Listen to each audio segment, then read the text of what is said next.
Hello friends, அனைவருக்கும் வணக்கம். TNPSC சார்ந்த ஒரு 2 நியூஸ் ஆர்டிகல் பற்றி இந்த ஒரு வீடியோவில் தெளிவாக பார்க்க போகிறோம். ஸோ ஒன்று என்னன்னா, நேற்று இந்து தமிழ் திசையில் ஒரு நியூஸ் ஆர்டிகல், ரெண்டாவது லாஸ்ட் மந்த் ஒரு நியூஸ் ஆர்டிகல். சரிங்களா? நேற்று என்ன வந்திருக்கு அப்படின்னா, குரூப் 1, குரூப் 2, குரூப் 4 இந்த எக்ஸாம் உள்ளிட்ட டிஎன்பிஎஸ்சினுடைய ஆனுவல் பிளானர் பார்த்தீங்கன்னா டிசம்பர் மந்த் வெளியிடுவோம் அப்படிங்கிற மாதிரி டிஎன்பிஎஸ்சினுடைய சேர்மன் பிரபாகரன் சார் சொன்னார் அப்படிங்கிற மாதிரி ஒரு இந்து தமிழ் திசையில் ஒரு நியூஸ் ஆர்டிகல் வந்திருக்கு. ஸோ இந்த தந்தியில் பாலிமரில் கூட சில நேரத்தில் ரூமராக வெளியிடுவாங்க. இந்து தமிழ் திசையில் மேக்ஸிமம் என்ன ப்ராப்பரோ வெளியிடுவாங்க. ஸோ மேக்ஸிமம் இது ப்ராப்பராக கரெக்டான ஒரு நியூஸாகவே இருக்கும்னு நினைக்கலாம். அண்ட் அது இல்லாமல் இதில் சொல்லியிருக்க மேட்ரு நமக்கு ஆல்ரெடி தெரிஞ்ச விஷயங்கள் தான். டிசம்பரில் ஆனுவல் பிளானர் வரும் அப்படிங்கிறது தெரிஞ்ச விஷயங்கள் தான். லாஸ்ட் 2 இயர் அப்படி தான் வந்துட்டு இருக்கு. பட் ஆனால் அதில் குரூப் 4 எக்ஸாம் இருக்குமா, குரூப் 2 எக்ஸாம் இருக்குமா, எலெக்ஷன்லாம் வருது, ஸோ இதனால் ஏதாவது எக்ஸாம் நடக்காமல் போயிருமா அப்படிங்கிற மாதிரி ஒரு சிலருக்குலாம் ஒரு டவுட் இருக்கும். என்கிட்ட கூட நிறைய பேர் கேட்டிருந்தீங்க. ஸோ அதுக்கு இப்போ ஒரு கிளாரிட்டி கிடைச்சிருக்கு. டிசம்பர் மந்த் ஆனுவல் பிளானர் வரும். அதில் என்ன எப்படி இருக்கும், குரூப் 1, குரூப் 2, குரூப் 4 உள்ளிட்ட எக்ஸாமுக்கான ஆனுவல் பிளானர் அப்படிங்கிறத தெளிவாக மென்ஷன் பண்ணியிருக்காங்க. ஸோ அப்போ இதெல்லாம் இருக்கும் அப்படிங்கிறத நம்பலாம். அண்ட் அது இல்லாமல் பார்த்தீங்கன்னா லாஸ்ட் 2 இயராகவே இந்த எல்லா எக்ஸாமும் நடந்துகிட்டு தான் இருக்கு.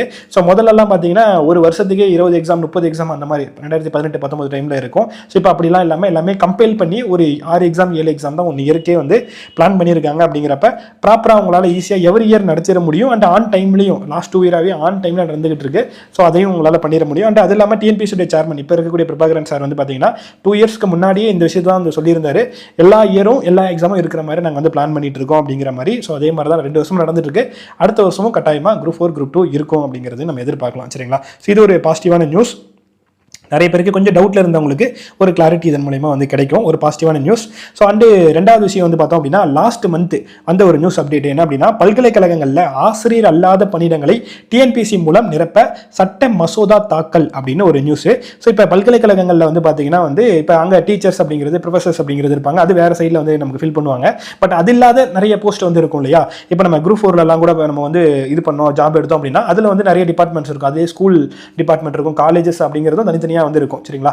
இதே மாதிரியே நமக்கு பல்கலைக்கழகங்களுக்கு பார்த்தீங்க அப்படின்னா இதுக்கு முன்னாடி அதுலேயே அவங்களுக்குள்ளே அங்கேயே நமக்கு ஃபில் பண்ணுவாங்க போல. ஸோ இப்போ என்ன சொல்லியிருக்காங்க அப்படின்னா, அதையும் டிஎன்பிஎஸ்சி மூலியம் ஃபில் பண்ணணும் அப்படிங்கிற மாதிரியான ஒரு சட்ட மசோதா தாக்கல் பண்ணியிருக்காங்க அப்படிங்கிற மாதிரி சொல்றாங்க. இது சட்டமாகி வரும்போது பார்த்தீங்கன்னா இப்போ தமிழ்நாட்டில் நிறைய பல்கலைக்கழகங்கள் இருக்கு. ஸோ அதில் நிறைய வேகன்சிஸ் அப்படிங்கிறது வரும். குறைஞ்சது ஒரு நம்ம நார்மலாக வரக்கூடிய வேகன்சியை விட ஒரு 500 வேகன்சி ஆச்சு, ஒரு 300 500 வேகன்சி கூட இன்க்ரீஸ் ஆனால் கூட நமக்கு பெனிஃபிட் தான் இல்லையா? ஸோ அந்த மாதிரி வேகன்சிஸ் இன்க்ரீஸ் ஆகிறதுக்கான வாய்ப்புகள் அப்படிங்கிறது நிறைய 1000 வரைக்கும் சொல்றாங்க. எனக்கு தெரிஞ்ச அவ்வளவு வருமானு தெரியல. பட் ஆனால் குறைஞ்சது ஒரு 300 500 வேகன்சி ஆச்சு நார்மலாக வரதை விட இன்க்ரீஸ் ஆகி வருவதற்கான வாய்ப்புகள் அப்படிங்கிறது இருக்குது. சரிங்களா? இது மட்டும் இல்லாமல் இன்னும் பல்வேறு துறைகள் இருக்குது. கவர்மெண்ட்டில் நிறைய துறைகள் இருக்குது. டிஎன்பிஎஸ்சி மூலம் நிரப்பாத நிறைய துறைகள் இருக்குது. ஸோ அதெல்லாம் டிஎன்பிஎஸ்சி மூலம் நிரப்பினாங்க அப்படின்னா இன்னுமே நிறைய வேகன்சிஸ் அப்படிங்கிறது ஃபில் பண்ணலாம். இப்போ நம்ம ஜென்ரலாக வேகன்சிஸ் இன்க்ரீஸ் பண்ணணும் அப்படின்னு குரல் கொடுத்துட்ருக்கோம். அது இது நம்ம ட்ரெண்ட் பண்ணுறோம், போராட்டம் பண்ணுறோம், நிறைய பண்ணுறோம் இல்லையா? ஸோ அதை கான்செப்ட்ஸில் நம்ம கரெக்டாக ஒரு ஃபேக்சுவலாக அனலிட்டிக்கலாக பார்த்தோம் அப்படின்னா என்ன பண்ணணும் அப்படின்னா இந்த மாதிரி இந்த விஷயங்கள் இருக்கு இல்லையா? ஸோ இந்த பல்கலைக்கழகங்களில் இருக்கக்கூடிய வேகன்சிஸை டிஎன்பிஎஸ்சி மூலம் நிரப்புறது. ஸோ அதன் மூலமாக கட்டாயமாக என்ன பண்ணணும், வேகன்சி அப்படிங்கிறது இன்க்ரீஸ் ஆகும். அதே மாதிரி இன்னும் நிறைய டிபார்ட்மெண்ட்ஸ் இருக்கும் இல்லையா? அது டிஎன்பிஎஸ்சி மூலம் நிரப்பாத டிபார்ட்மெண்ட்டாக நிறைய டிபார்ட்மெண்ட் இருக்கும் இல்லையா? ஸோ அதெல்லாமே டிஎன்பிஎஸ்சி மூலமா நிரப்பணும் அப்படிங்கிறத நம்ம குரல் கொடுக்கிறது மூலமா ஸோ அந்த வேகன்சிஸ் குரூப் 4ல நமக்கு இன்க்ரீஸ் ஆகும். சரிங்களா? ஸோ இந்த மாதிரி நம்ம கான்செப்ட்லாம் நம்ம என்ன பண்ணலாம் அப்படின்னா நம்மளுடைய குரலை கொடுக்கலாம். சரிங்களா? ஸோ இது ஒரு பாசிட்டிவான நியூஸ். இது மாதிரி இன்னும் பல்வேறு துறைகளில் இருந்தும் டிஎன்பிஎஸ்சி மூலமா நிரப்புறதுக்கான முயற்சிகள் அப்படிங்கிறது எடுக்கணும் அப்படிங்கிறத நம்ம கேட்டுக்கலாம். சரிங்களா? ஸோ 2 பாசிட்டிவான நியூஸ். ஸோ அது இல்லாமல் லாஸ்ட்டாக நடந்து முடிஞ்ச group 4 exam. So group 4 exam முடிச்சோடனே நிறைய பேருக்கு ஒரு டிமோட்டிவேட் ஆயிருப்பீங்க. ஸோ ஓகே, எக்ஸாம் ரொம்ப டஃப்பாக இருக்குது, கஷ்டமாக இருக்குது, இதுக்கு மேலே நம்மளாலாம் இந்த எக்ஸாமை எழுதி கிளியர் பண்ணுறது கஷ்டம் அப்படிங்கிற மாதிரி நிறைய பேர் டிமோட்டிவேட் ஆகிருப்பீங்க. நிறைய பேர் இல்லை எனக்கு எக்ஸாமே வேண்டாம், டிஎன்பிஎஸ்சி வேணாம் அப்படின்னு போனவங்களாம் நிறைய பேர் இருக்காங்க. ஸோ நான் அவங்க எல்லாருடைய மைண்டு பார்த்தீங்கன்னா பாதி பேருடைய மைண்டு குரூப் 2 முடிச்சோடனே மாறி இருக்கும். குரூப் 2 முடிச்சோடனே இல்லை ஓகே ஓரளவுக்கு மேனேஜ் பண்ணிடலாம் போலையே அப்படிங்கிற மாதிரி லாஸ்ட் குரூப் 2 முடிச்சோடனே தோணிருக்கும். அந்த ரிசல்ட் வந்ததுக்கப்புறம் பார்த்தீங்க அப்படின்னா நிறைய பேருடைய மைண்டு பாசிட்டிவ் டோனுக்கு மாறிடுச்சு. ஏன் அப்படின்னா டஃபாக இருக்கான்னு கேட்டால் நான் லாஸ்ட்டாக நடந்து முடிஞ்ச குரூப் 4 டஃபாக இருந்துச்சான்னு கேட்டால் எஸ் டஃபாக இருந்துச்சு. பட் ஆனால் டஃபாக இருந்தனால கட் ஆஃப் பயங்கரமாக குறைஞ்சிருக்கு. ஸோ இது எல்லாருமே அப்போ எதிர்பார்த்த விஷயம் தான். பட் இருந்தாலுமே பார்த்தோம் அப்படின்னா ஒரு 160 65 கொஸ்டின் போட்டு பார்டரில் நிறைய பேர் கிடைக்காம போயிருக்கும். லாஸ்ட் 2024 23 அந்த மாதிரி கிடைக்காம போயிருக்கும். ஆனால் அவங்களால இப்போ ஒரு 160 கூட எடுக்க முடியல, 155 தான் எடுத்திருக்கேன், 150 தான் எடுத்திருக்கேன் அப்படின்னு ஓகே இது நமக்கு செட் ஆகாது போல அப்படின்னு மாதிரி நினைச்சிருப்பாங்க. பட் ஆனால் இப்போ முதல்ல 170 எடுத்தால் எக்ஸாமை கிளியர் பண்ணலாம் அப்படிங்கிற சுச்சுவேஷன் 2024 இருந்துச்சு அப்படின்னா அப்படின்னா இப்போ கரண்ட்லி வந்து பார்த்தீங்க அப்படின்னா 152 எடுத்தாலே 153 எடுத்தாலே வந்து கிடைச்சிருக்கும் அப்படிங்கிற சுச்சுவேஷன் தான் இப்போ 2025 இருந்திருக்கு. ஸோ எக்ஸாம் டஃபாக இருக்குது, கொஸ்டின் பேப்பர் டஃபாக இருக்குது அப்படின்னா கட் ஆஃப் பயங்கரமாக வந்து குறையுது. ஸோ இதுதான் நம்ம வந்து அண்டர்ஸ்டாண்ட் பண்ணிக்கணும். ஸோ நம்ம உண்மையாக படித்தோம் அப்படின்னா, உண்மையாக உழைப்பை போட்டோம் அப்படின்னா கொஸ்டின் டஃப்னா நம்ம நல்லா படிச்சு கொஸ்டின் டஃப் அப்படின்னா எல்லாருக்கும் டஃப் தான். ஸோ அப்போ அதுலேயும் நமக்கான வாய்ப்புகள் அப்படிங்கிறது இருக்க தான் போகுது. இப்போ 4500 போஸ்டிங் இப்போ இருக்குது. ஸோ 4500 பேருமே வந்து பார்த்தீங்க அப்படின்னா உள்ள போகிறது தான் போகிறாங்க. ஸோ யாரோ படிக்காத யாரோ ஒருத்தவங்க போகிறாங்க அப்படிங்கிறதுல இதில் யார் நல்லா படிச்சிருக்காங்க, இதில் யார் அவங்க பெஸ்ட்டை கொடுத்துருக்காங்க, அந்த டஃப்பான கொஸ்டின் பேப்பரில் அந்த டைம் மேனேஜ்மெண்ட் பண்ணி படித்தது எப்படி பெஸ்ட்டாக கொடுத்தவங்க யாரோ அவங்க தான் கிளியர் பண்ணியிருக்க போகிறாங்க. ஸோ இப்போ நம்ம பேட்ச் ஸ்டூடெண்ட்ஸ் நிறைய பேர் கிளியர் பண்ணியிருக்காங்க. டாப் 100ல் நிறைய பேர் இருக்காங்க, டாப் 1000ல் நிறைய பேர் வந்திருக்காங்க. ஸோ அவங்களுடைய ட்ராக் ரெக்கார்ட்லாம் எடுத்து செக் பண்ணி பார்த்தேன், அனலைஸ் பண்ணி பார்த்தேன். ஸோ அவங்க பேட்சில் எப்படி பர்ஃபார்ம் பண்ணியிருக்காங்க, எப்படி வந்து அவங்க நிறைய பேர் வந்து நமக்கு சார்ட் பண்ணி அவங்களுடைய டவுட்ஸ்லாம் வந்து கேட்பாங்க. ஸோ என்னென்னலாம் பண்ணியிருக்காங்க அப்படிங்கிற மாதிரி செக் பண்ணி பார்க்கும்போது எல்லாருமே வந்து ஆக்டிவாக இருக்கவங்களா தான் இருக்காங்க. எல்லாருமே நிறைய டெஸ்ட் அட்டன் பண்ணவங்க, அதில் நல்ல மார்க் எடுத்தவங்க, அந்த மாதிரி ஆக்டிவாக இருந்தவங்களா தான் இருக்கு. நிறைய டவுட் கேட்டவங்க, அந்த மாதிரி ஆக்டிவாக இருந்தவங்களா தான் இருக்காங்களே ஒழிய யாருமே சும்மா ஏதோ ட்ரை பண்ணி அவங்களுக்கு நல்ல மார்க் எடுத்துட்டாங்க அப்படிங்கிற மாதிரிலாம் யாருமே இல்லை.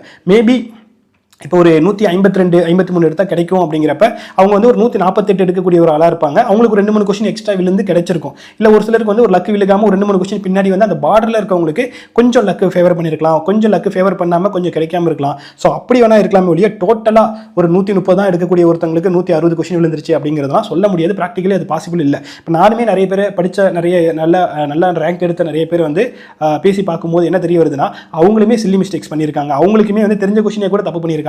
அவங்களுக்குமே தெரியாத கொஸ்டின் நிறைய கொஸ்டின் விழுகாம இருந்திருக்கு. ஸோ ஒரு சில கொஸ்டின் தான் வந்து விழுந்திருக்கு, லக் ஃபேவர் பண்ணியிருக்கு. அந்த மாதிரி நிறைய விஷயங்கள் நடந்திருக்கு. ஸோ இங்கே லக்குனால எல்லாமே அமைஞ்சிரும், லக்குனால எதுவுமே கிடைக்காம போயிடும் அப்படிங்கிறது எதுவுமே இல்லை. ஸோ லக் அடிக்கணும்னா கூட நம்ம அதுக்கு உழைக்கணும். உழைச்சோம்னா மட்டும் தான் ஏதாவது ஒரு சில ரேஞ்சில் அந்த கட் ஆஃப் லெவலில் பார்டரில் இருக்கும்போது கொஞ்சம் லக்கு வேலை செஞ்சு நமக்கு எக்ஸ்ட்ரா போகலாம். இல்லை கொஞ்சம் லக்கு வேலை செஞ்சு கொஞ்சம் பார்டரில் பின்னாடி வந்துடலாம். அப்படி வந்துட்டா கூட பின்னாடி வந்துட்டா கூட அவங்களுக்கு அடுத்த எக்ஸாமில் ஃபேவர் பண்ணி நல்ல மார்க் கூட எடுத்துருவாங்க. சரிங்களா? ஸோ இதான் ரியாலிட்டி உண்மை வந்து இதுதான். லக் அடிச்சு ரொம்ப மார்க் தூக்கி விடுங்கிறதுலாம் யாருக்குமே வந்து நடந்ததில்லை. ஸோ ஏன்னா ப்ராபபிலிட்டியில் என்ன வேணா, அதாவது நம்ம வந்து சும்மா போடுறோம் அப்படின்னா அதில் மாறி கரெக்டாக விழுக்காமல் போகிறதுக்கு வாய்ப்புகள் நிறைய இருக்குது. ஒரு கொஸ்டின் வந்துச்சுன்னா அடுத்த கொஸ்டின் விழுகுங்கிறது நம்ம வந்து நம்ப முடியாது. இதே தான் குரூப் 1 பார்த்தீங்க அப்படின்னாலுமே 200க்கு 100 கொஸ்டின் தான் வந்து மேக்ஸிமம் நல்லா படிச்சாலுமே 100-110 கொஸ்டின் தான் எல்லாருக்கும் தெரிஞ்சிருக்கும். ஆனால் 150 கொஸ்டின் அடிச்சா கிடைக்கும் அப்படின்னா அவங்க மீதி இருக்கிற கொஸ்டின் வந்து அவங்க படித்ததை வச்சு அவங்க திறமையை வச்சு ட்ரை பண்ணி தான் வந்து அந்த கொஸ்டின்லாம் வந்திருக்கு மொழியே. எல்லாருக்கும் எல்லா கொஸ்டினும் தெரியும் அப்படிங்கிறதுல குரூப் 1 பிலிம்ஸ் எடுத்து பார்த்தீங்கன்னா அப்படி தான் இருக்கும். எல்லா கொஸ்டின் பாதி கொஸ்டின் மேலே தெரியாத கொஸ்டினாக தான் இருக்கும். ஸோ அதே மாதிரி தான் இங்கேயும் வந்து பார்த்தீங்கன்னா தமிழில் வந்து ஒரு 20-25 கொஸ்டின் தெரியாத கொஸ்டினாக இருந்திருக்கு. ஜிகேல வந்துட்டு ஒரு 20-25 கொஸ்டின் வந்து தெரியாத கொஸ்டினாக இருந்திருக்கு. அப்போ அதில் தெரிஞ்சதை வச்சு எப்படி ஹேண்டில் பண்ணுறாங்க அப்படிங்கிறத பொறுத்து இதில் ஜாப் கிடைச்சிருக்கு. தான் ரியாலிட்டியான உண்மை. சரிங்களா? யாருமே சும்மா லக்கில் கிடைச்சிச்சுங்கிறது இல்லை. ஸோ எதுக்கு சொல்கிறேன் அப்படின்னா படித்தா கண்டிப்பாக கிடைக்கும், அந்த நம்பிக்கை உங்களுக்கு வரணும் இல்லையா? ஸோ அதுக்காக தான் இவ்வளோ தூரம் வந்து சொல்லிட்டு இருக்கேன். சரிங்களா? ஸோ உங்கள் நம்பிக்கையோட படிங்க. ஸோ நெக்ஸ்ட் இயர் எக்ஸாம்ஸ் வந்து இருக்குது, அந்த படிக்கிறது வந்து நம்பிக்கையோட படிங்க. ஸோ நிறைய பேர் வந்து அவுட் சோர்ஸை பார்த்து பயந்துட்டு இருக்கீங்க. அவுட் சோர்ஸை பார்த்து பயப்படாதீங்க. முதல்ல நம்ம கையில் என்ன இருக்குது? ஸ்கூல் புக்கில் இருக்குது, தமிழ், மேக்ஸ், ஜிகே. இதில் நம்ம வந்து நம்ம இது வரைக்கும் படித்தபடி வந்து நம்ம வந்து எவ்வளோ மார்க் நம்மளால் ப்ராப்பராக ஸ்கோர் பண்ண முடியும் அப்படிங்கிறது அதுக்கு என்ன பண்ணணும்னு பாருங்கள்.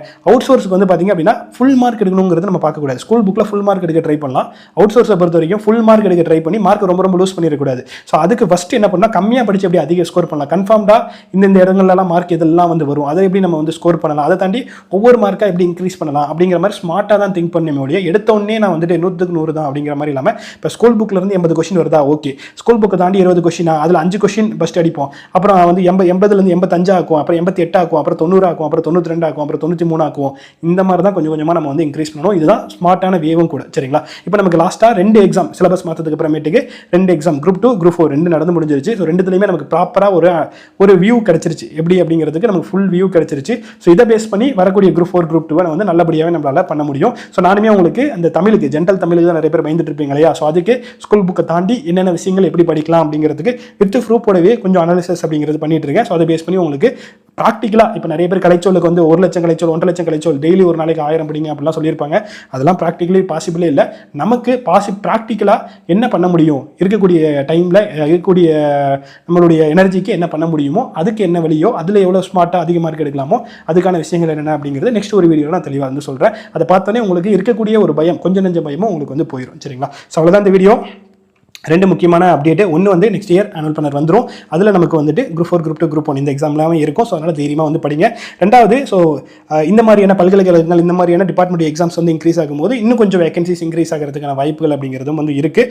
மூணாவது வந்து பார்த்திங்க அப்படின்னா வந்துட்டு அவுட் சோர்ஸை பார்த்து பயப்பட வேணாம். ஸோ அவுட் சோர்ஸ்க்கான ஃபஸ்ட்டு ஸ்கூல் புக்கை முடிச்சுட்டு அவுட் சோர்ஸை கொஞ்சம் கொஞ்சமாக நம்ம இன்க்ரீஸ் பண்ணிக்கலாம். அதுக்கான ஒரு வீடியோ அப்டேட் உங்களுக்கு கொடுக்குறேன். ஸோ அதுபடி ஃபாலோ பண்ணி படிச்சிங்க அப்படின்னா பெட்டராகவே இருக்கும். சரிங்களா? ஸோ இவ்வளோ தான் இந்த வீடியோ. அடுத்த வீடியோவில் பார்க்கலாம். Thank you so much.